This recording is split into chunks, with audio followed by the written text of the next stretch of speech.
Welcome back into another episode of FA's World. And if you haven't already, make sure you hit that subscribe button down below. But let's go ahead and get right into today's episode. I'm doing an episode on the dead man himself, The Undertaker. The Undertaker debuted for WWE in the 90s as Vince McMahon's brainchild. He was even called Kane the Undertaker in the beginning. That was eventually written off, and he dropped to just simply The Undertaker, thank God.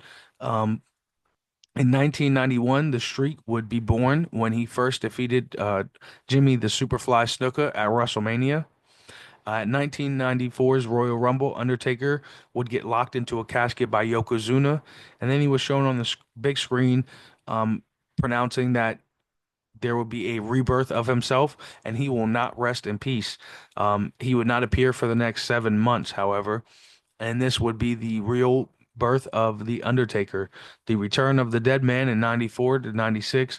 There at first it started with a fake Undertaker that would come out, and then the real Undertaker ended up showing up at that year's SummerSlam. In 96, Taker would get buried alive by Mankind, and then towards the end of that match, his glove would be showing, the purple glove that he wore, coming out of the dirt, and then a lightning bolt would strike at the top of the entrance ramp, and Mankind and company would all run and scatter. From 96 to 98, Taker would return a few months later to continue his feud with Mankind. During that span, and then he would join up and do the Ministry of Darkness, which would go after Vince McMahon. Even during that feud, he would capture Vince McMahon's daughter, Stephanie McMahon. If you guys did not see any of that, I highly recommend going back and watching some of that.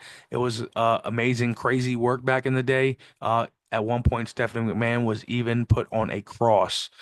So yeah, very interesting stuff that happened there.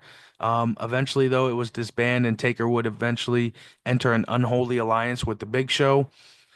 Towards the end of 1999, Taker would go on a hiatus to recover from some injuries. Taker would eventually return as the American Badass.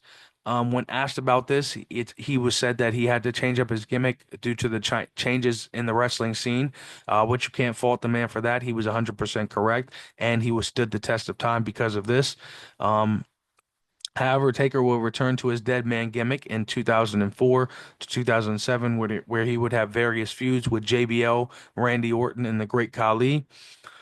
He would also reclaim some world title wins from '07 to 2010.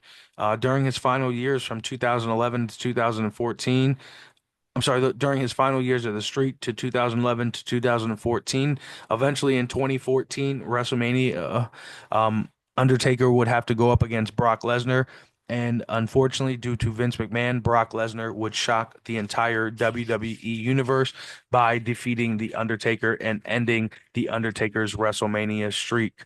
Um, in my opinion, still to this day, very unfortunate that it had to be Brock Lesnar and Vince McMahon made him do it. I believe there are still better options to this day, or even just leaving the streak, being the streak the way it is. It's just still to me very disappointing, and I wish the streak would have continued. However, from 2015 to 2020, Taker would have some of his final feuds in WWE, and his and with Bray Wyatt and Brock Lesnar. Even doing that Saudi match, as I mentioned in previous episodes, with his brother Kane as well.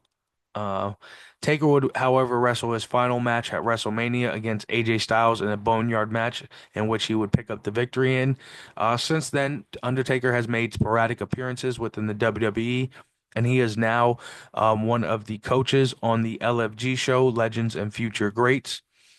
During his time in WWE, Undertaker has won seven WWE championships, one hardcore title, seven tag titles. He was also a one-time Royal Rumble winner in 2007, and he is a 2022 Hall of Fame inductee as well. So congratulations to Undertaker. Definitely, in my opinion, on the Mount Rushmore of wrestling. But other people may have different opinions. Let me know how you guys feel in the comments. Make sure y'all hit that subscribe button down below. I'll hit y'all with some more content down the road. And just remember, this is Hefe's world, and you're just living in it.